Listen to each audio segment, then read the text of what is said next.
Hey ladies and gentlemen, welcome to the Evangelist Nick Garrett channel. We're getting ready for part 13 of the New Christian History of the Church, where we're going to break down the Second Ecumenical Council, which was called the First Council of Constantinople. To get us there, we're going to encapsulate what it looked like to be a Christian from about the year 314 to 380 when this council happened. And we're doing so through the lenses of historical records.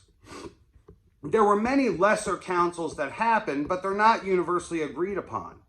Don't you wonder what it would have looked like to be a Christian then? Because in all these historical videos, we're learning a lot about these insane political machinations that occurred.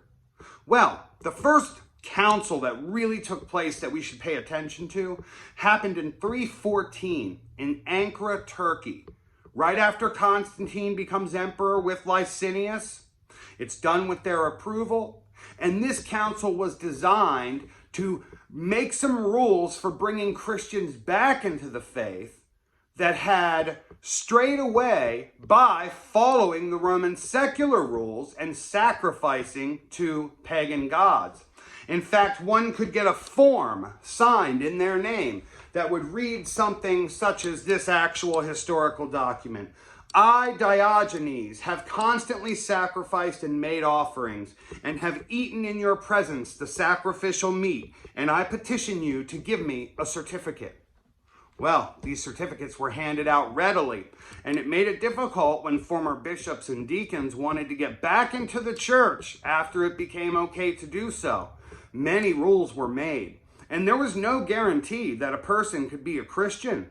They would have to prove many things, and there were different terms for different levels that one might be at. One might be a prostrator, which was eventually a position where for 2, 3, 4, or 6 years they would pay a penance for having given in and sacrificed to pagan gods.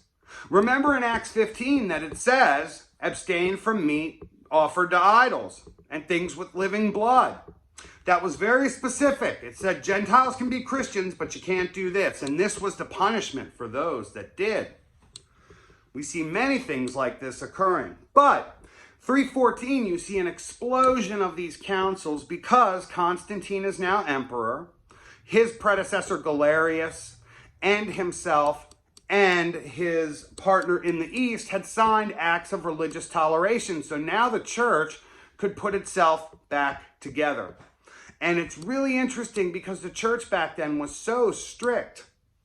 There's something else I want to point out to you. The next major council to pay attention to after Ankara was the Council of Caesarea. And this one dealt with marriage and appropriate sexual behavior for those that were serving in the church. Well, interestingly, in canon number 4 from Caesarea, it says this: if any man lusting after a woman purposes to lie with her, and his design does not come into effect, it is evident that he has not been saved by grace. Did you hear what I just said there? It is evident that he has not been saved by grace. Here we have an important theological point that in 315 AD, it was a Christian belief that you are saved by grace. What a fascinating gem and kernel to find. There's another very interesting thing that I wanted to point out to you. In all the canons from both Ankara and Caesarea, it uses language like this. It says, for those who want to turn from their Roman pagan ways and rejoin the conflict. This suggests to us that Christianity was at war with Roman paganism. This language is specific and it's used in more than one council over many years. What I'm talking to you about today only takes place in 314 and 315 AD, but it went on for many years. I find it very interesting because we're taught in the West that Roman Catholicism has apostolic authority and that they have supremacy. Yet in council after council, we find that the East had held to more consistent Christian standards and that there was a prejudice against Christians in the West for these specific types of behaviors.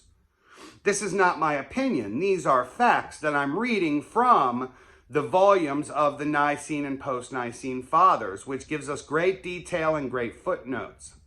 I'm excited to share more little videos like this with you along the way as I prepare part 13 of the New Christian History of the Church, where we'll look at the Second Ecumenical Council, the Council of Constantinople. Talk to you soon.